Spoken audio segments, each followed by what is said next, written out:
tu veux vraiment devenir photographe pro aujourd'hui, il va falloir que tu écoutes vraiment très bien cette vidéo.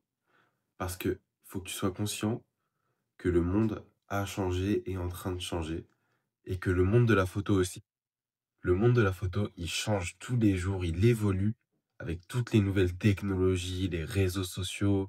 C'est devenu de plus en plus dur de devenir photographe pro et de s'épanouir dans cette passion. Et t'écoutes sûrement les conseils de gens qui ont percé dans la photo il y a 30 ans. Donc, il faut savoir qu'il y a 30 ans, les réseaux sociaux, ça n'existait pas. Et avoir un appareil photo dans sa poche comme aujourd'hui, où on a tous un iPhone qui est capable de filmer et de prendre des photos, ça n'existait pas non plus.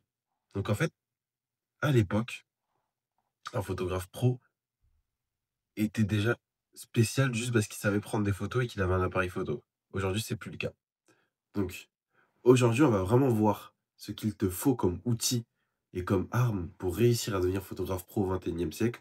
Et surtout, on va voir ce que tu dois accepter de faire pour le devenir. Donc reste bien jusqu'à la fin de la vidéo parce qu'à la fin de la vidéo, je vais vraiment t'offrir quelque chose qui va te permettre d'avoir des étapes claires pour devenir photographe pro.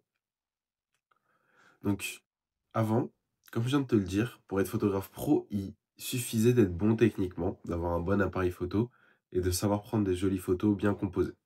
Aujourd'hui, ça ne suffit plus du tout parce que pour être franc, quelqu'un qui a un bon iPhone ou quelqu'un qui a un bon Samsung ou un bon smartphone en tout cas, il est capable de prendre des photos vraiment très belles, sans avoir à gérer le moindre paramètre et en ayant un rendu qui va vraiment bien passer sur les réseaux sociaux.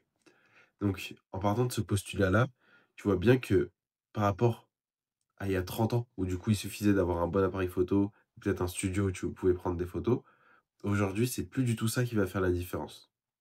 Donc c'est pour ça que appliquer les conseils des photographes qui ont les cheveux gris et qui te disent, «Non, t'inquiète, le matériel est pas important, heu, il faut que tu deviennes bon techniquement pour devenir photographe pro. Il faut que tu passes des années à créer ton réseau si tu veux réussir, dans la photographie. Heu, laisse parler ton talent, si les gens ils viennent pas, juste en voyant tes photos, c'est parce que tu pas encore assez fort pour être photographe pro». Ça ne fonctionne plus du tout aujourd'hui, tous ces conseils. Et si tu veux percer aujourd'hui, il va vraiment falloir que tu acceptes et que tu sois vraiment en paix avec quelque chose. C'est qu'aujourd'hui, être photographe pro, c'est plus seulement prendre des photos et avoir la chance d'avoir des clients qui apparaissent juste parce que tu as cette compétence-là. Aujourd'hui, il faut accepter d'être photographe, créateur de contenu, même si tu vas voir qu'en fait, tu vas pas être un vrai créateur de contenu, et surtout entrepreneur. Parce que aujourd'hui, si tu veux te faire connaître et donner envie aux gens de créer un acte d'achat chez toi, il va falloir que tu dépasses ton rôle de photographe. Il va falloir que tu aies des solutions à apporter dans la vie des gens et que les gens comprennent que en fait, tu es fait pour bosser avec eux. Donc pour ça, il va falloir accepter le point très douloureux qui est celui de te nicher. Donc il faut que tu sois prêt à te nicher, à trouver le type de gens avec qui tu aimes travailler et ensuite, bah, à vraiment diriger tout ton marketing autour de cette personne. Et ton marketing, comment tu vas le faire? Tu vas pouvoir le faire de différentes manières, bien sûr, mais vraiment, s'il y a une méthode que je maîtrise très bien et qui m'apporte la plupart de mes clients et qui apporte la plupart des clients aux gens que j'aide, c'est la création de contenu. Donc, tu vas pas devenir un créateur de contenu qui va vivre pour les abonnés et les likes, mais juste, il va falloir que tu trouves du contenu qui fonctionne bien dans ta niche et que tu le copies. Tout simplement, tu le copies en l'adaptant forcément un peu à toi, ta personnalité et à ta niche précise. Par exemple, si tu es dans une certaine région, si tu shootes vraiment un sport spécifique, bah, tu prends juste du contenu qui fonctionne dans le sport et par exemple aux États-Unis et tu l'adaptes à ton sport, à ta région. Comme ça, tu vas pouvoir en fait toucher des gens qui sont dans ton avatar client, c'est-à-dire qui sont les personnes que tu vises dans ta niche. Tu vas pouvoir capter leur attention et une fois que tu auras leur attention, ça sera beaucoup plus facile de savoir ce dont ils ont besoin et de leur offrir ce dont ils ont besoin. S'ils ont besoin de photos spécifiquement pour les réseaux sociaux pendant les matchs, de championnat, bah, tu vas pas leur proposer des shootings au hasard. Tu sauras leur créer une offre qui va vraiment résonner avec eux en utilisant leur vocabulaire. Et oui, c'est-à-dire que tu vas devoir apprendre un peu de marketing, un peu de création de contenu sur les réseaux. Donc ça va un peu te sortir de ta passion parfois, mais c'est ce qui va te permettre de t'épanouir au global dans ta passion. Et aujourd'hui, avec les nouvelles technologies, comme l'intelligence artificielle, tu vas voir que ça va aller super vite.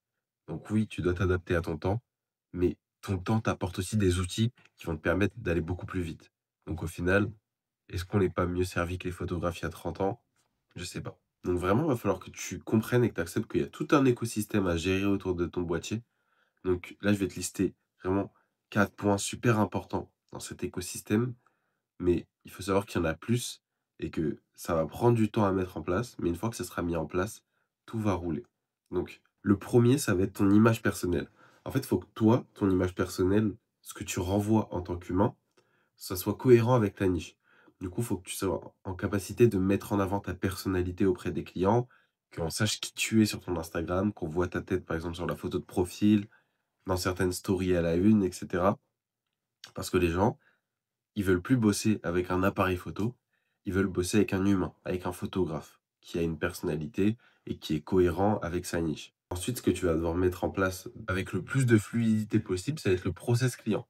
Donc, de la première prise de contact avec ton prospect jusqu'à la livraison des photos, tout doit être le plus fluide possible et le plus guidé possible pour ton client pour qu'il ait aucun effort à fournir pendant tout le processus du travail avec toi. Ensuite, il va falloir que tu sois capable de créer une offre. Donc une offre, ça va être en fait la capacité à te détacher du rôle de technicien.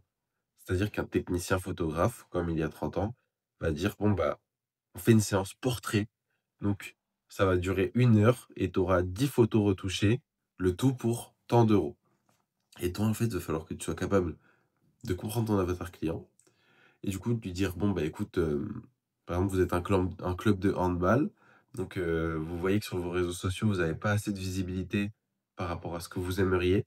Du coup, je vous propose un shooting qui va vous permettre d'augmenter de 20 votre visibilité et d'aller chercher des nouveaux licenciés pour l'année prochaine». Et ce shooting-là va comprendre, 1 heure de photos, 10 photos retouchées, nanani. En fait, c'est le même shooting, sauf que en créant une offre, en fait, tu seras capable de vendre les bénéfices qui vont être amenés par ton shooting dans la vie de ton prospect.